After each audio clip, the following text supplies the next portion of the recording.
ದೇವರ ನಾಮಕ್ಕೆ ಸ್ತೋತ್ರವಾಗಲಿ. ದೇವರ ಕೃಪೆಯಿಂದ ಈ ಸಮಯದಲ್ಲಿ ನಿಮ್ಮ ಮುಂದೆ ಬರುವಂತೆ ದೇವರು ಕೃಪೆ ಕೊಟ್ಟು ನಡೆಸಿದ್ದಾನೆ. ದೇವರು ನಮ್ಮನ್ನು ಈ ಕೃಪೆಯ ಕಾಲದಲ್ಲಿ ಪಶ್ಚಾತ್ತಾಪಕ್ಕೆ ಕರೆ ಕೊಡ್ತಾ ಇದ್ದಾನೆ. ಅದರಿಂದ ದೇವರ ವಾಕ್ಯವನ್ನು ನಾವು ಧ್ಯಾನಿಸುವ ಮೊದಲು ಪ್ರಾರ್ಥನೆ ಮಾಡಿಕೊಳ್ಳೋಣ. ಪರಿಶುದ್ಧನಾದ ಪರಲೋಕದ ತಂದೆಯಾದ ದೇವರೇ, ಒಂದು ಸಮಯಕ್ಕಾಗಿ ನಾವು ನಿನಗೆ ಸ್ತೋತ್ರದೊಂದಿಗೆ ಕೃತಜ್ಞತೆ ಸಲ್ಲಿಸುತ್ತಾ, ಸ್ವಾಮಿ, ಮಾನವರಾದ ನಮ್ಮ ಮೇಲೆ ನಿನ್ನ ಪ್ರೀತಿ ಇಟ್ಟು ನಿನ್ನ ಪ್ರೀತಿ ಕೃಪೆಯಿಂದ ನಮ್ಮನ್ನು ನಿನ್ನ ಬಳಿಗೆ ಕರೆಯುವಂಥ ದೇವರು. ಸ್ವಾಮಿ, ನಮ್ಮ ಜೀವಿತದಲ್ಲಿ ಕರ್ತನ ಅನೇಕ ವೇಳೆ ನಿನ್ನ ವಾಕ್ಯದ ಸತ್ಯತೆಯನ್ನು ನಾವು ಅರಿಯದೆ ನಿನ್ನಿಂದ ದೂರ ಹೋಗಿದ್ದೇವೆ. ಸ್ವಾಮಿ, ನಿನ್ನ ವಾಕ್ಯ ಅದು ಸತ್ಯವಾಗಿದೆ.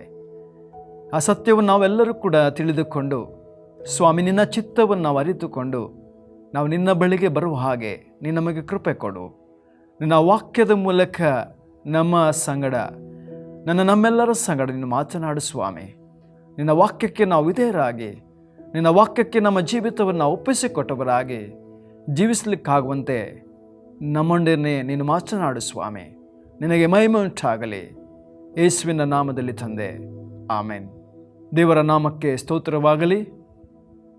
ಈ ಅವಕಾಶವನ್ನು ಮಾಡಿಕೊಟ್ಟಂಥ ಬಿಗ್ಜೆಯ ತಂಡದ ಎಲ್ಲ ಸಹೋದರ ಸಹೋದರಿಗೆ ಕ್ರಿಸ್ತನ ನಾಮದಲ್ಲಿ ನಾನು ವಂದಿಸುತ್ತಾ, ಮತ್ತು ಈ ಬಿಗ್ಜೆಯ ಮೀಡಿಯಾವನ್ನು ವೀಕ್ಷಿಸುತ್ತಿರುವಂಥ ನಿಮ್ಮೆಲ್ಲರನ್ನು ಕೂಡ ಕ್ರಿಸ್ತನ ನಾಮದಲ್ಲಿ ವಂದಿಸುತ್ತಾ, ನಮ್ಮ ದೇವರು ನಮಗೆ ಪ್ರೇರೇಪಣೆ ಕೊಡ್ತಾ ಇದ್ದಾನೆ.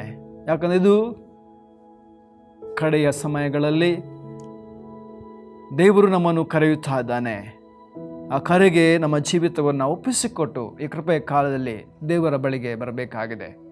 ಅದಕ್ಕಾಗಿ ಪ್ರವಾದಿಯಾದ ಯೋವೇಲನ ಪ್ರವಾದನೆ ಗ್ರಂಥ 2ನೇ ಅಧ್ಯಾಯ 12ನೇ ಮತ್ತು 13ನೇ ವಚನ ಈ ರೀತಿಯಲ್ಲಿ ಹೇಳ್ತದೆ.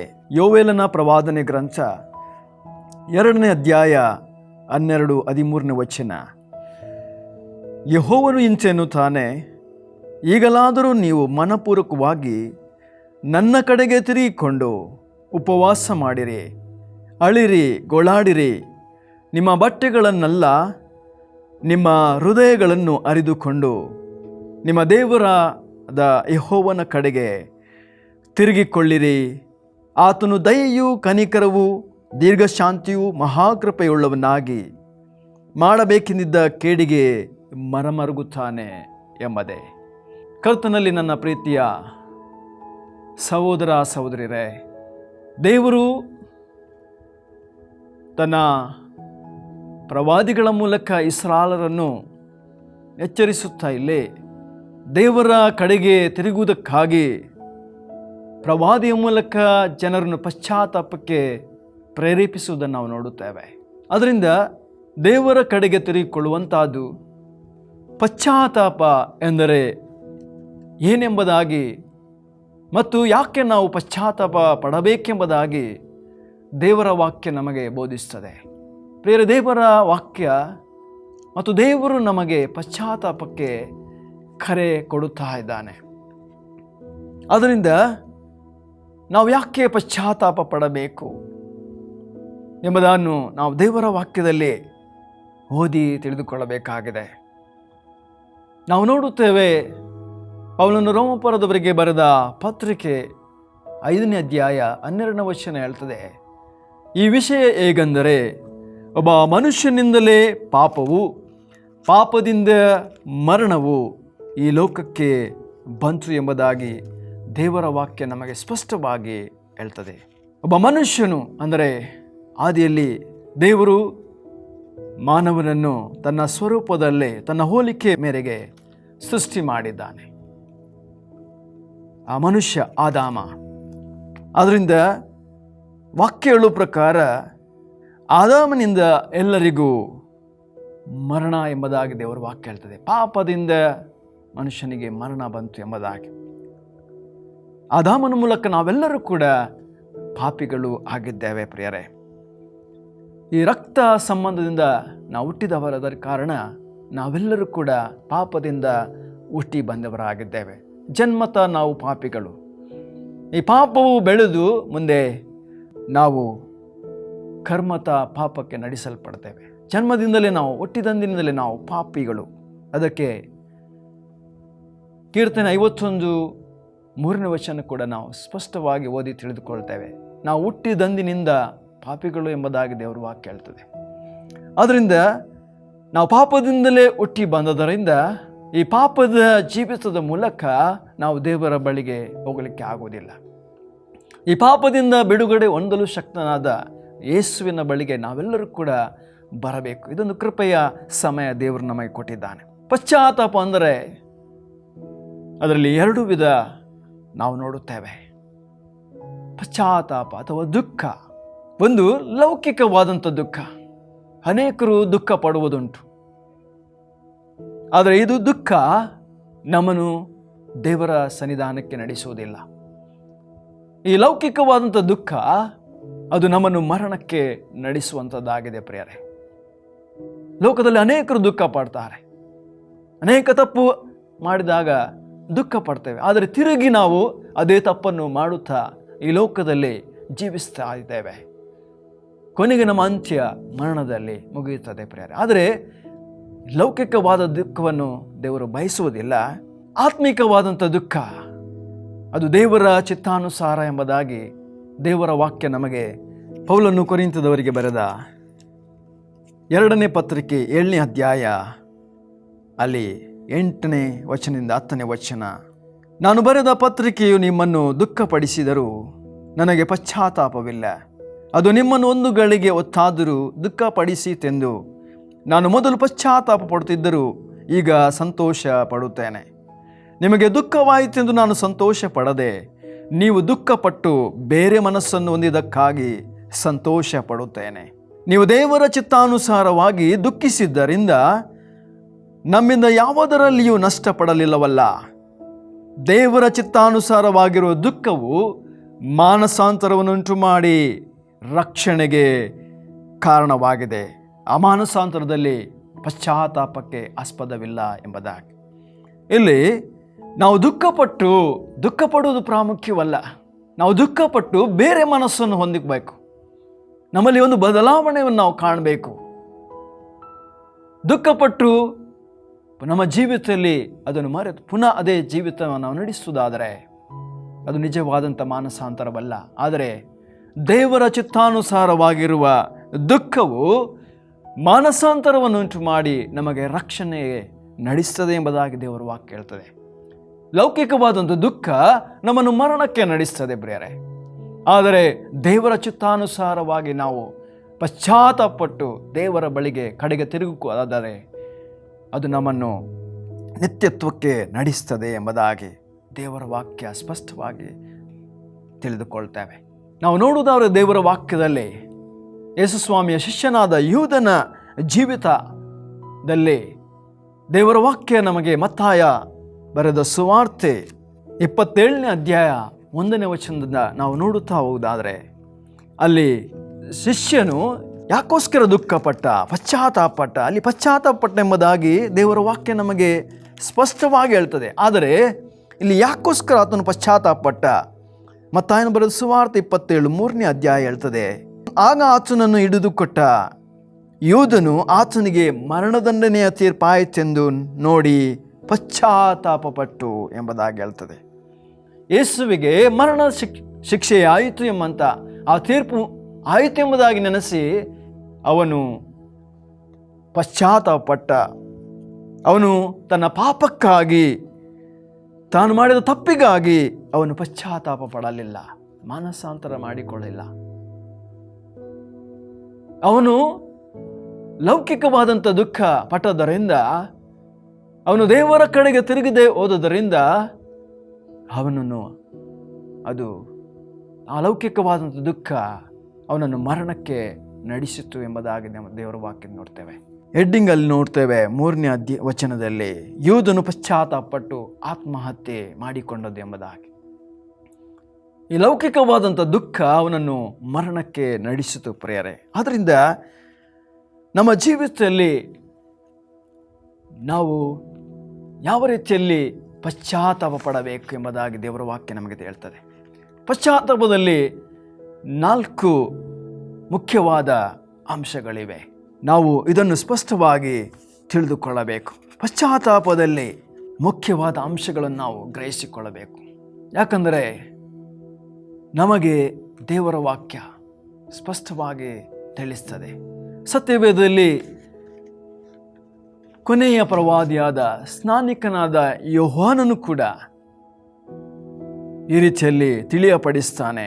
ಮತ್ತಾಯನ ಬರೆದ ಸುವಾರ್ತೆ ನಾವು 3ನೇ ಅಧ್ಯಾಯಕ್ಕೆ ಬರುವಾಗ ಸತ್ಯವೇದದಲ್ಲಿ ಕೊನೆಯ ಪ್ರವಾದಿಯಾದ ಸ್ನಾನಿಕನಾದ ಯೋಹಾನನು ಹೇಳ್ತಾನೆ 1ನೇ ವಚನದಿಂದ, ಆ ದಿನಗಳಲ್ಲಿ ಸ್ನಾನಿಕನಾದ ಯೋಹಾನನು ಪರಲೋಕ ರಾಜ್ಯವು ಸಮೀಪವಾಯಿತು, ದೇವರ ಕಡೆಗೆ ತಿರುಗಿಕೊಳ್ಳಿರಿ ಎಂಬುದಾಗಿ ಆತನು ಸಾರುತ್ತಾ ಬಂದನು ಎಂಬುದಾಗಿ, ದೇವರ ಕಡೆಗೆ ನೀವು ತಿರುಗಿಕೊಳ್ಳಿರಿ ಎಂಬುದಾಗಿ ಆತನು ಸಾರುತ್ತಾ ಬಂದ.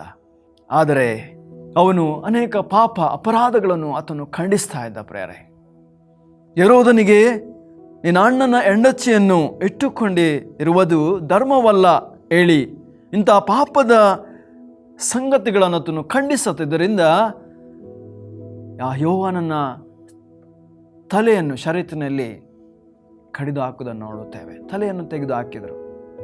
ಆದ್ದರಿಂದ ಮುಂದೆ ಆ ಯೋಹಾನನು ಸೆರೆಗೆ ಬಿದ್ದಾಗ, ಸ್ನಾನಿಕನಾದ ಯೋಹಾನನು ಸೆರೆಗೆ ಬಿದ್ದಾಗ ಯೇಸು ಸ್ವಾಮಿ ಸುವಾರ್ತೆಯನ್ನು ಸಾರಲಿಕ್ಕೆ ಪ್ರಾರಂಭಿಸುವಾಗ ಮಾರ್ಕನು ಬರೆದ ಸುವಾರ್ತೆ 1ನೇ ಅಧ್ಯಾಯದಲ್ಲಿ 14ನೇ ವಚನ 15ನೇ ವಚನ ಈಗ ರೀತಿಯಲ್ಲಿ ಹೇಳ್ತದೆ. ಮಾರ್ಕನು ಬರೆದ ಸುವಾರ್ತೆ 1ನೇ ಅಧ್ಯಾಯ 14-15ನೇ ವಚನ. ಯೋಹಾನನು ಸೆರೆಗೆ ಬಿದ್ದ ಮೇಲೆ ಯೇಸು ಗಲಿಲಾಯ ಸೀಮೆಗೆ ಬಂದು, ಕಾಲ ಪರಿಪೂರ್ಣವಾಯಿತು, ದೇವರ ರಾಜ್ಯವು ಸಮೀಪಿಸಿತು, ದೇವರ ಕಡೆಗೆ ತಿರುಗಿಕೊಳ್ಳಿರೆಂಬುದಾಗಿ ಸುವಾರ್ತೆಯನ್ನು ಸಾರುತ್ತಾ ಬಂದ.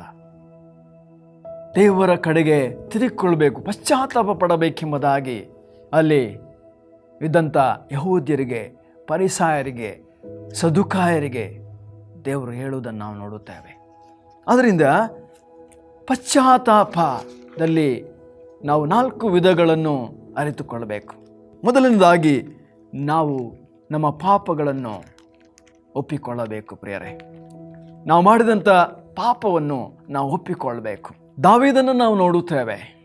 ದೇವರು ದಾವೀದನನ್ನು ಪ್ರವಾದಿಯಾದ ನಾಥಾನನ ಮೂಲಕ ಎಚ್ಚರಿಸಿದಾಗ ದಾವೀದನು ಕೀರ್ತನೆಯಲ್ಲಿ 51ನೇ ಅಧ್ಯಾಯದಲ್ಲಿ ಈ ರೀತಿಯಲ್ಲಿ ಆತನು ಬರೀತಾನೆ. ಕೀರ್ತನೆ 51ರಲ್ಲಿ 3ನೇ ವಚನ ಹೇಳ್ತದೆ, ನಾನು ದ್ರೋಹಿ ಎಂದು ನಾನೇ ಒಪ್ಪಿಕೊಂಡಿದ್ದೇನೆ, ನನ್ನ ಪಾಪವು ಯಾವಾಗಲೂ ನನ್ನ ಮುಂದೆ ಇದೆ ಎಂಬುದಾಗಿ. ನಾನು ದ್ರೋಹಿ ಎಂದು ನಾನೇ ಒಪ್ಪಿಕೊಂಡಿದ್ದೇನೆ. ದೇವರು ಪ್ರವಾದಿಯಾದ ನಾಥಾನನ ಮೂಲಕ ಆ ಪಾಪದ ಸಂಗತಿಗಳನ್ನು ಬಯಲಿಗೆ ತಂದು ದಾವೀದನನ್ನು ಎಚ್ಚರಿಸುವಾಗ ಆತನು ಈ ಕೀರ್ತನೆಯನ್ನು ಬರೀತಾನೆ. ಪ್ರಿಯರೇ, ಹೌದು, ನಾನು ದ್ರೋಹಿ ಎಂದು ನಾನೇ ಒಪ್ಪಿಕೊಳ್ಳುತ್ತಾ ಇದ್ದೇನೆ ಎಂಬುದಾಗಿ. ಮೊದಲಾಗಿ ನಾವು ನಮ್ಮ ಅಪರಾಧ ಪಾಪಗಳನ್ನು ನಾವು ದೇವರ ಮುಂದೆ ಒಪ್ಪಿಕೊಳ್ಳಬೇಕು. ಪ್ರಿಯರೇ, ನಾವು ಒಪ್ಪಿಕೊಳ್ಳಬೇಕು. ಯಾಕಂದರೆ ದಾವೀದನಿಗೆ ಕೂಡ ಗೊತ್ತಿತ್ತು.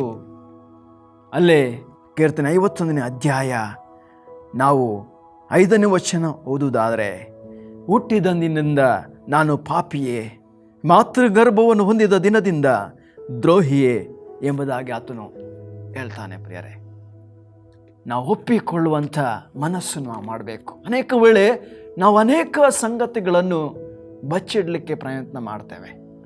ಅನೇಕ ಪಾಪದ ಸಂಗತಿಗಳನ್ನು ನಾವು ಇಟ್ಟುಕೊಂಡು ಒಪ್ಪಿಕೊಳ್ಳದಂಥ ಮನಸ್ಸನ್ನು ನಾವು ಮಾಡ್ತೇವೆ.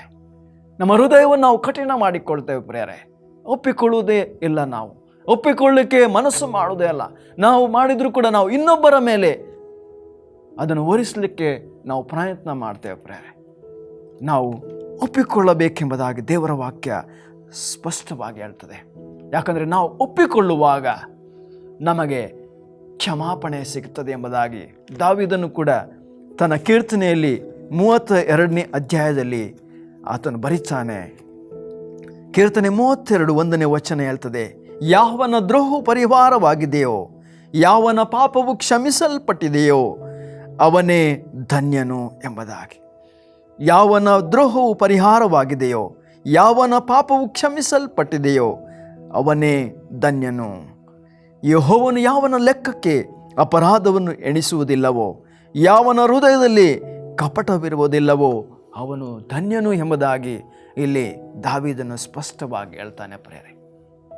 ನಾವು ಧನ್ಯತೆಯ ಜೀವಿತವನ್ನು ನಡೆಸಬೇಕಾದ್ರೆ ನಮ್ಮ ಅಪರಾಧಗಳನ್ನು ದೇವರ ಮುಂದೆ ಒಪ್ಪಿಕೊಂಡು ನಾವು ನಮ್ಮ ಜೀವಿತದಲ್ಲೇ ದೇವರ ಬಳಿಗೆ ನಾವು ಬರಬೇಕಾಗಿದೆ. ಆಗ ನಮ್ಮ ಎಲ್ಲ ಅಪರಾಧ ಪಾಪಗಳನ್ನು ಕ್ರಿಸ್ತನ ತನ್ನ ರಕ್ತದ ಮೂಲಕ ತೊಳೆದು ನಮ್ಮನ್ನು ಶುದ್ಧಿ ಮಾಡ್ತಾನೆ. ನಾವು ನೀತಿವಂತರೆಂಬುದಾಗಿ ಕರೆಯಲ್ಪಡ್ತೇವೆ ಪ್ರಿಯರೇ. ಮುಂದೆ ಎರಡನೇ ವಿಷಯ ನಾವು ತಿಳಿದಾದರೆ, ಒಂದನೇದಾಗಿ ಒಪ್ಪಿಕೊಳ್ಳಬೇಕು, ಎರಡನೇದಾಗಿ ನಾವು ಅರಿಕೆ ಮಾಡಬೇಕೆಂಬುದಾಗಿ ದೇವರು ವಾಕ್ಯ ಹೇಳ್ತದೆ. ನಾವು ಅರಿಕೆ ಮಾಡಬೇಕು ಪ್ರಿಯರೇ. ದಾವೀದನ ಕೀರ್ತನೆ 32:3 ಹೇಳ್ತದೆ, ನನ್ನ ಪಾಪವನ್ನು ಅರಿಕೆ ಮಾಡದೆ ಇದ್ದಾಗ ದಿನವೆಲ್ಲ ನರಳುವುದರಿಂದ ನನ್ನ ಎಲುಬುಗಳು ಸವೆದು ಹೋಗುತ್ತಿದ್ದವು ಎಂಬುದಾಗಿ. ನನ್ನ ಪಾಪಗಳನ್ನು ಅರಿಕೆ ಮಾಡದೆ ಇದ್ದ ಕಾರಣ ನಾನು ದಿನವೆಲ್ಲ ನಮಗೆ ನರಳಾಟ ಇದೆ ಎಂಬುದಾಗಿ ದೇವರು ವಾಕ್ಯ ಹೇಳ್ತದೆ. ನಾವು ಮಾಡಿದಂಥ ಪಾಪಗಳನ್ನು ಒಪ್ಪಿಕೊಂಡು ದೇವರ ಮುಂದೆ ಅರಿಕೆ ಮಾಡಬೇಕು. ನಾವು 1 ಯೋಹಾನ ನಾವು ಪತ್ರಿಕೆಯಲ್ಲಿ ನೋಡುವಾಗ 1 ಯೋಹಾನ 1:9 ಓದುವುದಾದರೆ ಅಲ್ಲಿ ಕೂಡ ದೇವರ ವಾಕ್ಯ ನಮಗೆ ಶ್ರೀ ಯೋಹಾನನು ಸ್ಪಷ್ಟವಾಗಿ ಹೇಳ್ತಾನೆ, ನಮ್ಮ ಪಾಪಗಳನ್ನು ಒಪ್ಪಿಕೊಂಡು ಅರಿಕೆ ಮಾಡಿದರೆ ಆತನು ನಂಬಿಗಸ್ತನು ನೀತಿವಂತನು ಆಗಿರುವುದರಿಂದ ನಮ್ಮ ಪಾಪಗಳನ್ನು ಕ್ಷಮಿಸಿಬಿಟ್ಟು ಸಕಲ ಅನೀತಿಯನ್ನು ಪರಿಹರಿಸಿ ನಮ್ಮನ್ನು ಶುದ್ಧಿ ಮಾಡುವನು ಎಂಬುದಾಗಿ.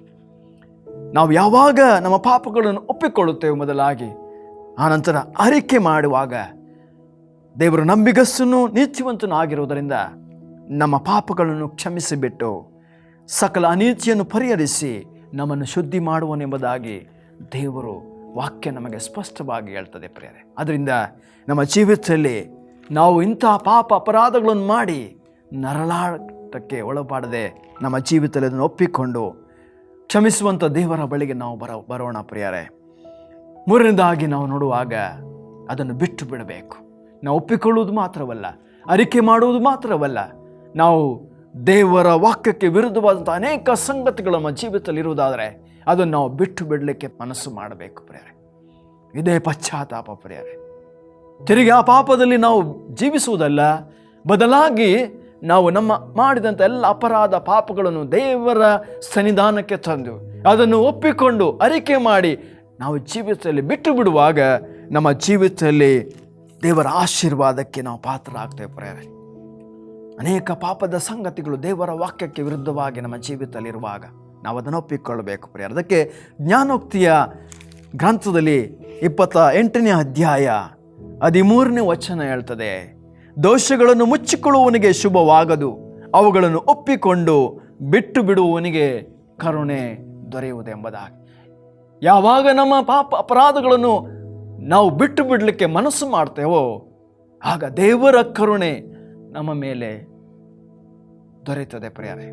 ದೇವರ ಕನಿಕರ ನಮ್ಮ ಮೇಲೆ ಬರ್ತದೆ ಪ್ರಿಯರೇ. ಆತನು ಮಾಡಬೇಕಾದಂಥ ಕೇಡಿಗೆ ನಮ್ಮ ತಪ್ಪಿಸಿ ಮನ ಮರುಗುತ್ತಾನೆ ಪ್ರಿಯರೇ. ಅದರಿಂದ ನಮ್ಮ ಜೀವಿತದಲ್ಲಿ ಅಂತಹ ಪಾಪಗಳನ್ನು ನಾವು ಬಿಟ್ಟು ದೇವರ ಬಳಿಗೆ ನಾವು ಬರೋಣ ಪ್ರಿಯರೇ. ಬಿಟ್ಟು ಬಿಡೋಣ ಜೀವಿತದಲ್ಲಿ.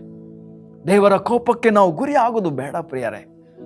ನಾವು ಒಂದು ವೇಳೆ ಅಂತಹ ಪಾಪಗಳನ್ನು ಒಪ್ಪಿಕೊಂಡು ಬಿಟ್ಟು ಬಿಡುವುದಾದರೆ ಯೆಶಾಯನ ಪ್ರವಾದನ ಗ್ರಂಥ 1:18-19 ಹೇಳುವುದಾದರೆ, ನಾವು ಓದಿ ನೋಡುವುದಾದರೆ, ನಾವು ಒಪ್ಪಿ ವಿಧೇಯರಾದರೆ ದೇಶದ ಮೇಲನ್ನು ನಾವು ಅನುಭವಿಸ್ತೇವೆ ಎಂಬುದಾಗಿ ಹೇಳ್ತದೆ. ಒಪ್ಪದೆ ತಿರುಗಿ ಬಿದ್ದರೆ ನಾವು ಕತ್ತಿಗೆ ತುತ್ತಾಗ್ತೇವೆ ಎಂಬುದಾಗಿ ದೇವರು ಯೆಶಾಯ ಪ್ರವಾದಿ ಗ್ರಂಥ ಹೇಳ್ತಾನೆ. ನಾವು ಒಪ್ಪಿ ವಿಧೇಯರಾಗಬೇಕು ನಮ್ಮ ಜೀವಿತದಲ್ಲಿ.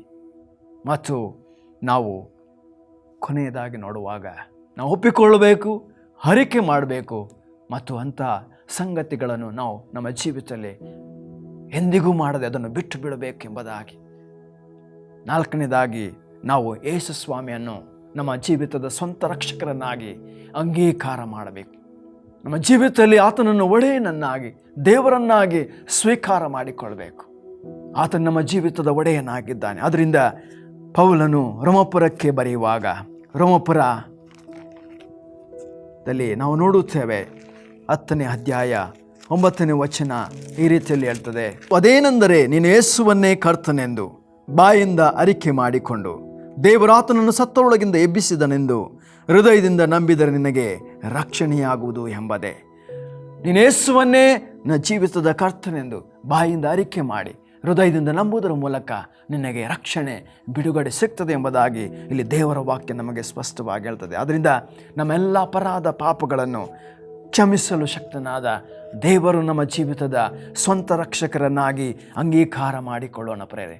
ಆಗ ದೇವರ ಸನ್ನಿಧಾನದಲ್ಲಿ ನಮಗೆ ವಿಶ್ರಾಂತಿ ಕಾಲಗಳು ಒದಗಿ ಬರ್ತದೆ ಎಂಬುದಾಗಿ ಅಪೊಸ್ತಲ ಕೃತ್ಯ 3ನೇ ಅಧ್ಯಾಯ 19ನೇ ವಚನ ಹೇಳ್ತದೆ.